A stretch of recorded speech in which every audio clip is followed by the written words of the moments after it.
नमस्कार दोस्तों, मैं कन्हैया लाल स्वागत करता हूं आपका इस YouTube channel study with KL sir में। दोस्तों, आज फिर आपके सामने हाजिर हूं गणित का मॉडल टेस्ट पेपर लेकर।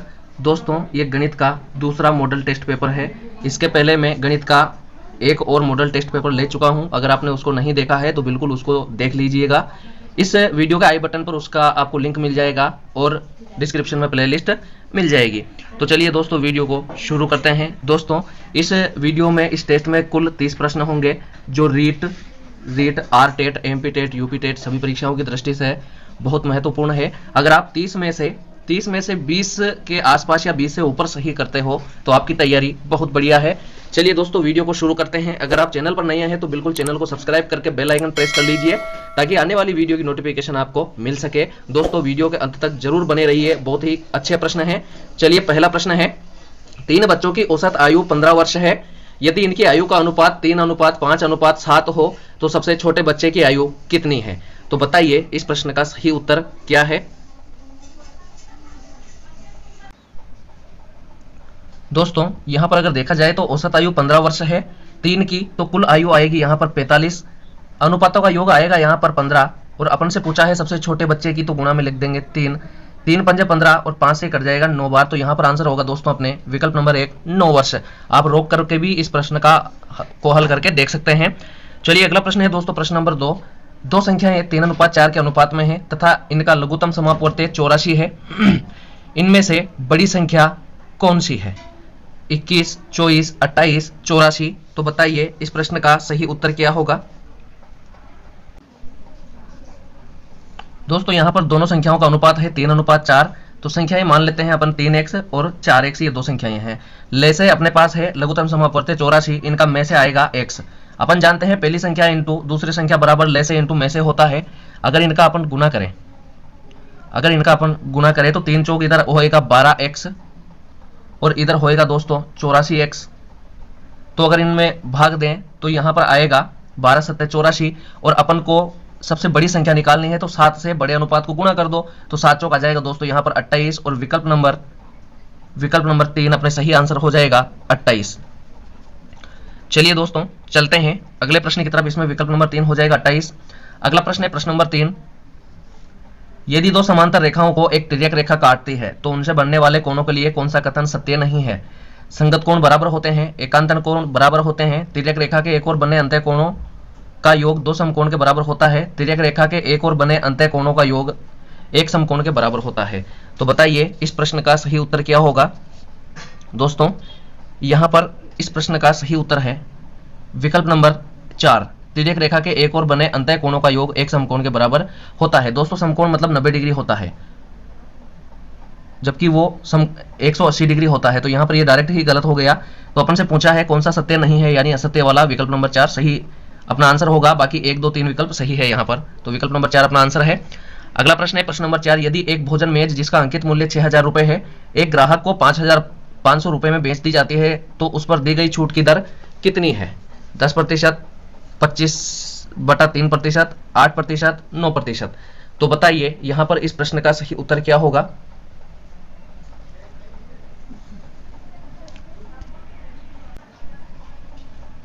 दोस्तों, यहां पर अगर 6000 अंकित मूल्य है, 5500 में बेची जाती है तो सीधी सीधी छूट है 500 रुपए की। और दोस्तों, ये छूट किस पर है? 6000 रुपए पर। तो बटे में लिख देते हैं 6000, गुणा में लिख देते हैं 100, तो अपन को वो जो छूट दी गई है उसकी दर प्रतिशत आ जाएगी। तो 2 जीरो से यहां पर 2 जीरो काट देते हैं, ठीक है। इधर इस जीरो से ये जीरो काट देंगे और 2 से कट जाएगा ये दोस्तों 25 बार और ये कट जाएगा 3 बार। तो अपना आंसर आ जाता है दोस्तों, आंसर आ जाता है 25/3%, विकल्प नंबर 2। चलिए, अगला प्रश्न है प्रश्न नंबर 5। एक मशीन का मूल्य 20% की वार्षिक दर से कम होता है यदि उसका वर्तमान मूल्य 96,000 रुपए है। तो 2 वर्ष पूर्व मशीन का मूल्य क्या था? 1,38,240, 1,34,400 रुपए, 1,50,000 रुपए और 1,44,000 रुपए। तो बताइए इस प्रश्न का सही उत्तर क्या होगा।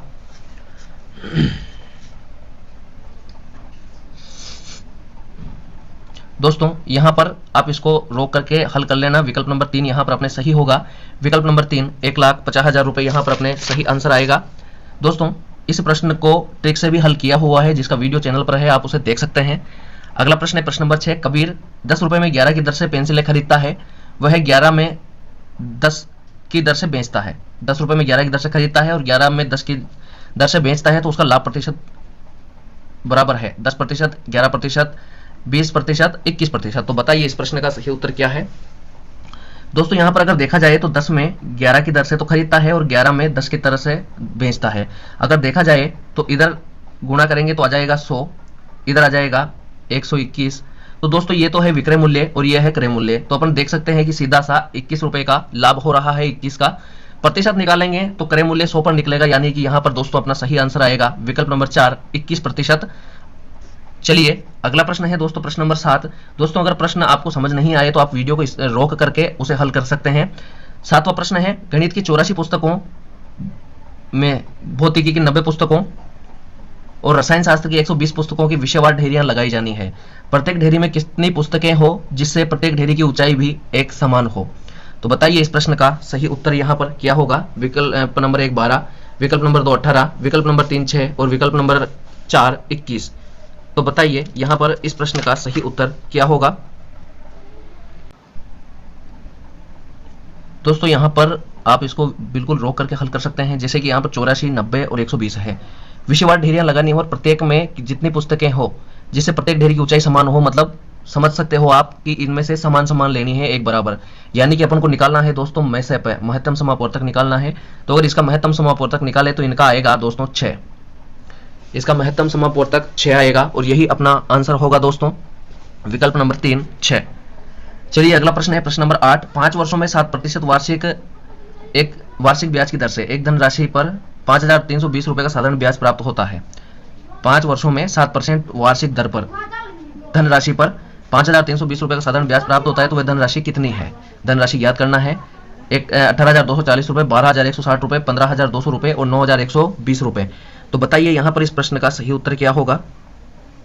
दोस्तों यहाँ पर अपन देखते हैं कि अगर मूलधन निकालेंगे तो उसका सूत्र होगा ब्याज इंटू 100, ब्याज गुणा 100 बटा दर गुणा समय आएगा टी। तो दोस्तों ब्याज यहाँ पर आएगा अपने पास 5,320 गुणा में आ जाएगा 100 बटे में अगर देखा जाए तो यहाँ पर 5 वर्ष आ जाएगा, गुणा आ जाएगा 7। तो दोस्तों अगर अपन इनको काटें तो देखिए 5 से कट जाएगा ये, 5 एकम 5 0, 5 छंग 30, 5 चौक 20, फिर 7 से अगर इनको अपन काटेंगे तो 7 एकम 7 बचा 3, 7 पंजे 35, 7 दूआ 14, यानी कि 100 ये और 152 गुणा करेंगे दोस्तों तो अपने आएगा 15,200। विकल्प नंबर 3 सही हो जाएगा 15,200 रुपए। अगला प्रश्न है प्रश्न नंबर 9। गणित को मानव विकास का आधार बताया गया है। हर्बर्ट, पेस्टालोजी, सर टिपिनन, उपरोक्त सभी। तो बताइए यहाँ पर इस प्रश्न का सही उत्तर क्या है। दोस्तों इस प्रश्न का सही उत्तर होगा विकल्प नंबर 4 उपरोक्त सभी। तीनों ने ही गणित को मानव विकास का आधार बताया है। अगला प्रश्न है दोस्तों प्रश्न नंबर 10। गणित बच्चों को सिखाया जाने वाला पहला विषय होना चाहिए, यह क्योंकि यह उन्हें गणितज्ञ बनने के लिए सक्षम बनाता है। यह प्रारंभिक चरण में तर्क करने की आदत मन में बैठाता है। यह मस्तिष्क को तार्किक रूप से चिंतन करने में सहायता करता है। यह उन्हें उच्च शिक्षा के लिए अर्हता प्राप्त करने में सहायता करता है। तो बताइए इस प्रश्न का सही उत्तर क्या है। दोस्तों यहाँ पर इस प्रश्न का सही उत्तर होगा विकल्प नंबर 2। यह प्रारंभिक चरण में तर्क करने की आदत मन में बैठाता है। सबसे पहले बच्चे को गणित पढ़ाया जाना चाहिए ताकि उसमें तर्क करने की क्षमता विकसित हो, तर्क करने की आदत विकसित हो। अगला प्रश्न है दोस्तों प्रश्न नंबर 11। रवि के पास 3 दर्जन चॉकलेट हैं। उसने उनका 1/3 भाग अपने पड़ोसी को, 1/6वां भाग रेहाना को और 1/4 भाग अपनी बहन को दे दिया।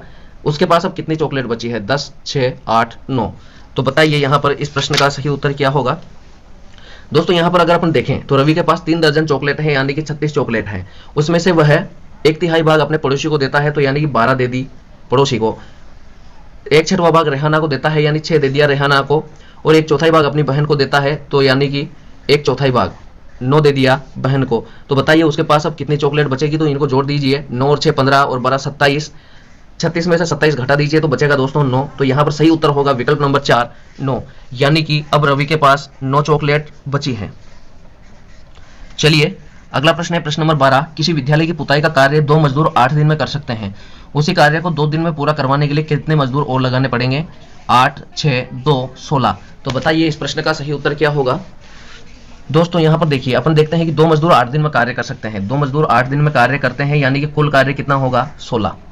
अब उसी कार्य को 2 दिन में पूरा करवाने के लिए कितने मजदूर और लाने पड़ेंगे। तो देखिए 2 दिन में पूरा करने के लिए कितना मजदूर लगेंगे। 8 मजदूर लगेंगे दोस्तों, 8 मजदूर लगेंगे।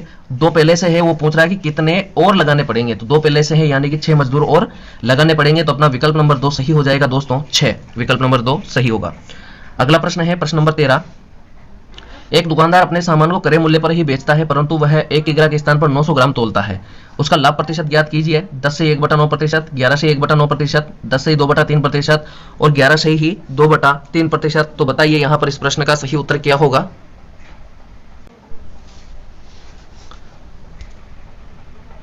दोस्तों यहाँ पर अगर देखा जाए तो दुकानदार जो है 1 किग्रा के स्थान पर 900 ग्राम तोलता है, यानी कि 100 ग्राम की बचत कर रहा है। किस पर कर रहा है? 900 ग्राम पर। तो अपन को उसका लाभ प्रतिशत निकालेंगे तो वो भी 900 ग्राम पर निकलेगा। तो दोस्तों 100 बटा कर देंगे 900 और गुणा में वापस कर देंगे 100, तो प्रतिशत निकल जाएगा। 2 जीरो से 2 जीरो कटेगी, यानी 100/9। इसको काटेंगे तो निकलेगा 9 से 11 बार कटेगा, 11 9 99 से ही 1/9%, यानी 11 से 1/9% सही आंसर होगा विकल्प नंबर बी। चलिए अगला प्रश्न है दोस्तों, प्रश्न नंबर 14। आधुनिक सांख्यिकी का जनक किन्हें माना जाता है? Sir Ronald F Fisher, Isaac Newton, John Graunt, Karl Pearson. तो बताइए यहाँ पर इस प्रश्न का सही उत्तर क्या होगा। दोस्तों यहाँ पर इस प्रश्न का सही उत्तर होगा विकल्प number 1, sir Ronald F Fisher. आधुनिक सांख्यिकी के जनक सर रोनाल्ड एफ फिशर को माना जाता है। अगला प्रश्न है प्रश्न नंबर 15। एक ही बिंदु से गुजरने वाली रेखाएं कहलाती है प्रतिच्छेदी रेखाएं, संगामी रेखाएं, समांतर रेखाएं और तिर्यक रेखाएं। तो बताइए इस प्रश्न का सही उत्तर क्या होगा। दोस्तों इस प्रश्न का सही उत्तर होगा विकल्प नंबर 2, संगामी रेखाएं। एक ही बिंदु से होकर गुजरने वाली रेखाएं संगामी रेखाएं होंगी। ये देखिए एक ही बिंदु से गुजर रही है तो ये संगामी रेखाएं। अगला प्रश्न है प्रश्न नंबर 16। बीज गणित से सर्वप्रथम संसार को परिचित करवाने वाले गणितज्ञ थे भास्कराचार्य, श्रीधराचार्य, गोविंदाचार्य, अल-ख्वारिज़मी। तो बताइए इस प्रश्न का सही उत्तर यहाँ पर क्या होगा। दोस्तों यहाँ पर इस प्रश्न का सही उत्तर होगा विकल्प नंबर 4, अल-ख्वारिज़मी। बीज गणित को सर्वप्रथम उससे परिचित जो है अल-ख्वारिज़मी ने करवाया और इन्हीं के नाम पर जो बीज गणित है उसको बीज गणित को अलजेब्रा भी कहा जाता है अल-ख्वारिज़मी के नाम पर। अगला प्रश्न है प्रश्न नंबर 17। एक आयताकार मैदान का परिमाप 1 किलोमीटर है। यदि इसकी चौड़ाई 200 मीटर हो तो इसकी लंबाई है 250 मीटर, 800 मीटर, 300 मीटर, 1/2 किलोमीटर। तो बताइए इस प्रश्न का सही उत्तर क्या होगा। दोस्तों अपन जानते हैं कि आयत का परिमाप होता है 2 कोष्टक L + B, यानी लंबाई प्लस चौड़ाई बराबर परिमाप होता है। तो परिमाप है यहाँ पर 1 किलोमीटर 1000 मीटर। यहाँ पर अगर देखा जाए तो 2 कोष्टक, दोस्तों यहाँ पर लंबाई दे नहीं रखी है और चौड़ाई दे रखी है 200 बराबर 1000 है। इधर अगर 2 से इधर काटेंगे तो दोस्तों यहाँ पर आ जाएगा 500। लंबाई का मान निकालेंगे 500 - 200 बराबर 300। तो दोस्तों यहाँ पर अपने लंबाई कितनी आएगी 300, आयत की लंबाई आएगी 300, विकल्प नंबर सी। अगला प्रश्न है प्रश्न नंबर 18। उच्च प्राथमिक स्तर पर आंकड़ों के प्रबंधन का केंद्र होता है। आंकड़ों को एकत्रित करने की तकनीक, आंकड़ों का संग्रह, संगठन और प्रस्तुति, आंकड़ों का केवल प्रस्तुतिकरण, आंकड़ों का केवल संगठन। तो बताइए यहाँ पर इस प्रश्न का सही उत्तर क्या होगा। दोस्तों यहाँ पर इस प्रश्न का सही उत्तर होगा विकल्प नंबर 2, आंकड़ों का संग्रह, संगठन और प्रस्तुति। उच्च प्राथमिक स्तर पर आंकड़ों के प्रबंधन का जो केंद्र है वो यहाँ पर विकल्प नंबर 2 यहाँ पर सही आंसर होगा। चलिए दोस्तों अगला प्रश्न है प्रश्न नंबर 19। प्रश्न नंबर 19 है दोस्तों, दिए गए चित्र में AOB एक सरल रेखा है। AOB एक सरल रेखा है जिस पर किरण OC आपतित है। यदि A/B बराबर 2:1 हो तो A का मान क्या होगा। अपन से A का मान पूछा है तो दोस्तों देखिए ये 2:1 है। देखा जाए इसका टोटल मान होगा 180। तो योग के नीचे अनुपातों को याद कर देंगे 3 और गुणा में लिख देंगे 2, A का विकल्प। 3 से इसको काटेंगे 60 बार कटेगा और 60 दूना दोस्तों आ जाएगा 120। तो विकल्प नंबर सी यहाँ पर हो जाएगा अपने 120 डिग्री A का मान।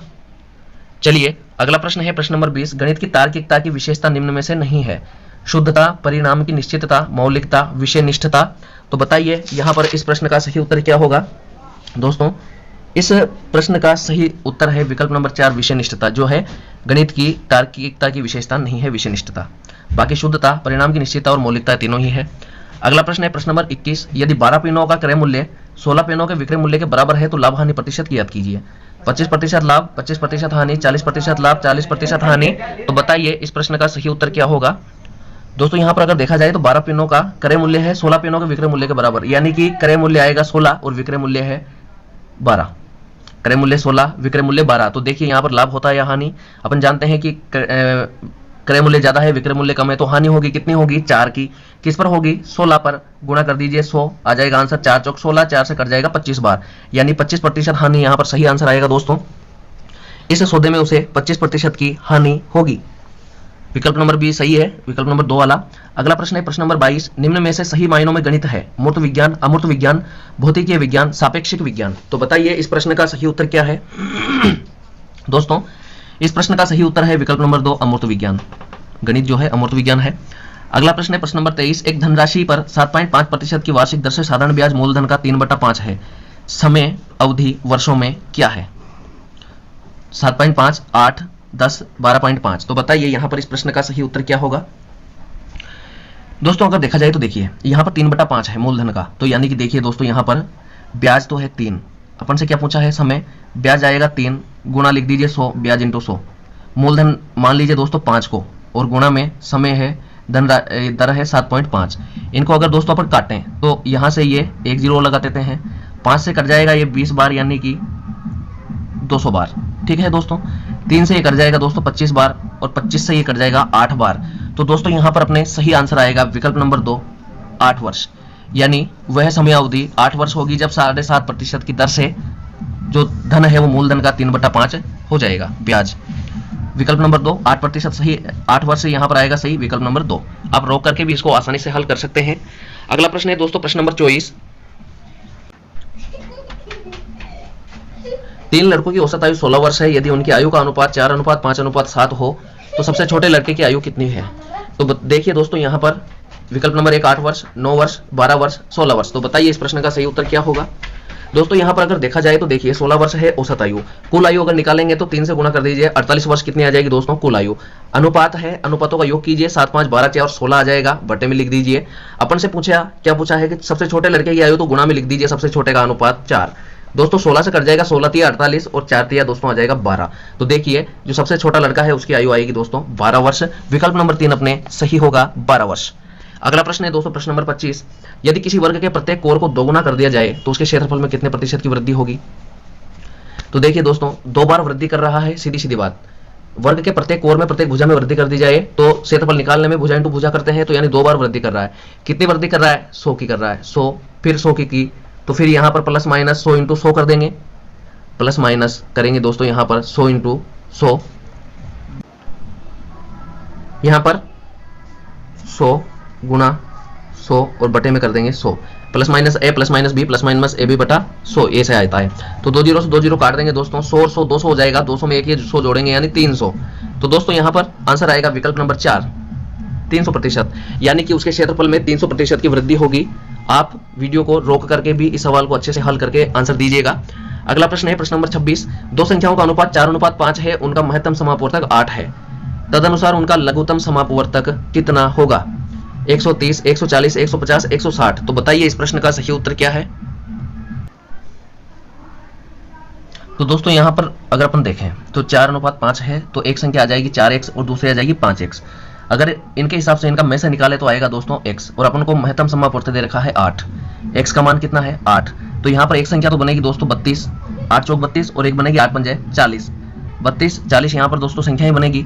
तो देखिए दोस्तों पहली संख्या इंटू दूसरी संख्या बराबर ले से इंटू में से होता है, तो यहाँ पर अगर अपन इसमें में से का भाग दे दें 8 का तो अपने पास ले से आ जाएगा। तो देखिए दोस्तों यहाँ पर 8 पंजे 40 बार कटेगा, 5 से गुणा करें तो 5 दूआ 10, 5 तिया 15, 1 16, यानी 160 आएगा अपना लघुत्तम समापवर्तक। तो देखिए दोस्तों यहाँ पर अपना सही आंसर हो जाएगा विकल्प नंबर 4 160। दोस्तों समझ नहीं आए तो वीडियो रोक करके हल करके फिर आंसर देना है, और वीडियो के आखिर में कमेंट में जरूर बताकर जाना है कि आपके कितने सही हुए और आपको प्रश्न कैसे लगे। अगला प्रश्न है दोस्तों प्रश्न नंबर 27, एक बालिका शिक्षण शिविर में 30 बालिकाओं के लिए 15 दिन की पर्याप्त भोजन सामग्री है, तो बताओ ये भोजन सामग्री एक बालिका के लिए कितने दिनों तक चलेगी? 250, 350, 450, 480। तो बताइए इस प्रश्न का सही उत्तर क्या होगा? दोस्तों देखिए 30 बालिकाओं के लिए भोजन है 15 दिन का, 30 बालिकाओं के लिए 15 दिन का है, तो एक बालिका के लिए होगा, इसको गुणा कर दीजिए 15 तिया 45, यानी 450 दिनों का पर्याप्त भोजन है। विकल्प नंबर 3 सही हो जाएगा। अगला प्रश्न है प्रश्न नंबर 28, विद्यालयों में ज्यामिति पढ़ाने के लिए संश्लेषणात्मक विधि का प्रयोग निम्नांकित के पश्चात किया जाना चाहिए? आगमन, संश्लेषण, विश्लेषण, निगमन। तो बताइए इस प्रश्न का सही उत्तर क्या है? दोस्तों यहाँ पर इस प्रश्न का सही उत्तर होगा विकल्प नंबर 3 विश्लेषण। दोस्तों विद्यालयों में ज्यामिति पढ़ाने के लिए संश्लेषण विधि का प्रयोग विश्लेषण के बाद में किया जाना चाहिए, तो यहाँ पर विकल्प नंबर 3 सही हो जाएगा विश्लेषण। चलिए दोस्तों अगला प्रश्न है प्रश्न नंबर 29, एक विक्रेता को 36 संतरे बेचने पर 4 संतरों के बिक्री मूल्य के बराबर हानि होती है, तदनुसार उसकी हानि प्रतिशत है 11.5%, 12.5%, 9%, 10%। तो बताइए इस प्रश्न का सही उत्तर क्या है? दोस्तों यहाँ पर अगर देखा जाए तो विक्रेता को 36 संतरे बेचने पर 4 संतरों के बराबर हानि होती है, तो देखिए दोस्तों यहाँ पर ये विक्रय है, इतनी हानि हो रही है, तो क्रय मूल्य आएगा दोस्तों 36 + 4 = 40। जब अपने पास क्रय मूल्य है, हानि है, तो हानि प्रतिशत निकाल दीजिए। 4/40 गुना 100, 4 से कट जाएगा 10 बार और 10 से ये कट जाएगा 10 बार, तो यानी दोस्तों हानि होगी 10%। सही आंसर आ जाएगा विकल्प नंबर 4, 10%। चलिए दोस्तों, अगला और आखिरी 30वां प्रश्न। अगर आपने वीडियो को अभी तक लाइक नहीं किया है तो बिल्कुल वीडियो को लाइक और शेयर कर दीजिए। 30वां प्रश्न है दोस्तों, 60, 105, 135 छात्रों वाले 3 विषयों क्रमशः विज्ञान, अंग्रेजी और गणित की एक परीक्षा का आयोजन किया जा रहा है। प्रत्येक कमरे में बैठने की क्षमता समान है। प्रत्येक कमरे में केवल एक ही विषय के छात्र हैं, तो आवश्यक कमरों की न्यूनतम संख्या बराबर है 15, 20, 25, 30। तो बताइए इस प्रश्न का सही उत्तर क्या है। दोस्तों यहां पर आप वीडियो को रोक करके इसको हल करना, उसके बाद में आंसर देना है। मैं आपको इसका सही उत्तर बता देता हूं। विकल्प नंबर 2 यहां पर सही आएगा 20। आवश्यक कमरों की न्यूनतम संख्या 20 होगी। इन तीनों का में से निकालेंगे 15 आएगा। फिर अगर देखें तो विज्ञान के लिए 4 कमरे, इसके लिए 7 कमरे और इनके लिए 9 कमरे। 9 7 16 4 20। विकल्प नंबर 2 यहां पर सही होगा 20 कमरे। तो चलिए दोस्तों, आज के लिए इतना ही। मिलते हैं जल्दी ही नए वीडियो में नए टेस्ट के साथ। तब तक के लिए नमस्कार।